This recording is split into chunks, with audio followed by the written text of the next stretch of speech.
बिस्मिल्लाहिर्रहमानिर्रहीम। बहुत बहुत शुक्रिया आपका शॉर्ट टाइम पर आने का। हाँ, ये कुछ खबर सुनने को मिली, देखने को मिली कि जहाँ ये दावा किया गया है कि मैं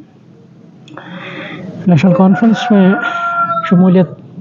कर रहा हूँ। पहले तो मैं इस खबर की तरदीद करता हूँ। ऐसा कोई मेरा मंशा नहीं है कि मैं उस जमात में शमूलियत इख्तियार करूँ जिस जमात ने जम्मू कश्मीर के लोगों पर मुसीबतों के पहाड़ तोड़े हैं। मैं एक बार फिर इस खबर की मज़म्मत भी करता हूँ, तरदीद भी करता हूँ कि ऐसा कोई मेरा मंशा नहीं है। और इसके साथ साथ मैं एक दो चीज़ें आपकी वसादत से जम्मू कश्मीर के लोगों के सामने और बिलखुसूस बडगाम कॉन्स्टिट्यूंसी के लोगों के सामने रखूँगा कि जो मेरा मकसद इंतखाबी सियासत में शमूलियत करने का था,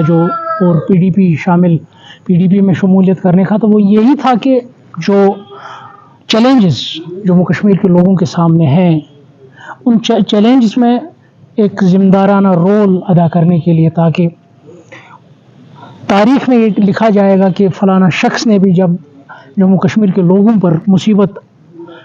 आ पड़ी तो फ़लानी शख्स ने भी वो मुसीबत कम करने में, वो मुसीबत रोकने में रोल अपना अदा किया। उसी गरज से मैं इस इंतखाबी सियासत में आया और उसी गरज से मैंने पीडीपी में शमूलियत की, क्योंकि मुझे लगा कि वाहिद ऑप्शन है इस वक्त जो जम्मू कश्मीर के लोगों के बारे में सोचती है, लोगों के इन चैलेंजेस को कैसे फेस करना है, वो यही पार्टी इस वक्त है। हालांकि मेरा कोई गरज नहीं था इक़्तिदार के लिए सियासत में आने का, क्योंकि आप देख रहे हैं कि चाहे सियासी तौर जम्मू कश्मीर के लोगों के साथ क्या कुछ हो रहा है, या अगर आप इस कॉन्स्टिट्यूंसी की बात करें, इस इलाके की बात करें, इस जमात ने इस इलाके के साथ कौन सी नाइंसाफ़ियाँ की हैं, खासकर 2002 के बाद अभी तक, चाहे वो पानी के हवाले से हो, चाहे वो डेवलपमेंट इशूज़। आप देखिए कितने सारे इशूज़ इस कॉन्स्टिट्यूंसी में हैं, तो मैं कैसे उसी जमात का हाथ थामूँ जिस जमात ने मेरे कॉन्स्टिट्यूंसी के लोगों के साथ नाइंसाफ़ी की। उस जमात का मैं हिस्सा कैसे बनूं जिसने मेरे सोबू के साथ नाइंसाफ़ी की, जिसने मेरे नसरुल्लाहपुरा से नाइंसाफ़ी की, या सबसे बड़ा ज़ाती तौर जिनका एक रोल रहा है मेरे अंकल को असैसिनेट करवाने में, मरहूम आगा सईद मेहदी को असैसिनेट करवाने में नेशनल कॉन्फ्रेंस का एक मरकज़ी किरदार है, तो मैं कैसे ज़ाती तौर भी इस जमात का हिस्सा बनूं। तो मैं एक बार फिर आपके ज़रिए ये लोगों को एक क्लेरिफाई करना कि मेरा एज